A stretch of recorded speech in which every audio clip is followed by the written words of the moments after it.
Nós estamos tendo bom virlanden overleg com o secretário de Estado de VWS, senhor Blokhuis, e a boa notícia está que nós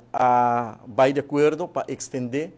a cooperação que nós estamos na país Aruba, no governo de Aruba, para 6 lunas mais. A cooperação vai terminar 31 de dezembro de 2021, mas nós fazemos uma petição tendo em conta que tinha variante Omicron, tendo em conta o que está passando em vários países ao redor do mundo. Nós fazemos uma petição se nós podemos a cooperação aqui extender para 6 lunas mais. E o secretário de Estado Blokhuis vai de acordo com se em caso Aruba mesmo escala up, reforçar o Departamento de Saúde Pública, reforçar as capacidades no hospital, com o personal de AMI, que não está ajudando nos último ano e meio aqui acaba. Não está disposto para dar a cooperação necessária, qual segura boa notícia para em caso se nós temos que preparar para nos escalar up no nosso hospital e na DVG, essa aqui tem possibilidade que o governo de Holanda está ajudando-nos.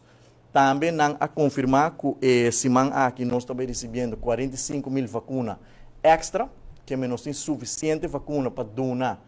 para o booster shot, por isso não que também na mês ano para o booster shot e também não que não há não vacuna ainda. Recentemente também nós anunciar que conforme aviso de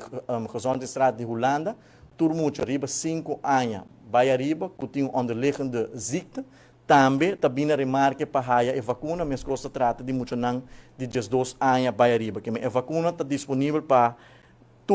turrende arriba 5 anos vai arriba e nós estamos voltando a fazer petição para esse que ainda não vai vacinar para fazer isso aqui o mais pronto possível. De toda a estatística que nós temos de hospital está demonstrar que 80% de esse que estão admitidos na hospital, seja em COVID afdeling, departamento de ICU, ou que está falecer,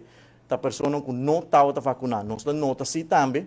que o último luna aqui, por o último luna, esse que a vacunar mais de 6 lunas passar, a efetividade da vacuna está bajando e está pensando necessário para o booster shot que está aumentar a efetividade back para onde 95% e está pensando nós está recomendando todos os que há 2 shots para vai tomar o booster shot aqui mais pronto que possível.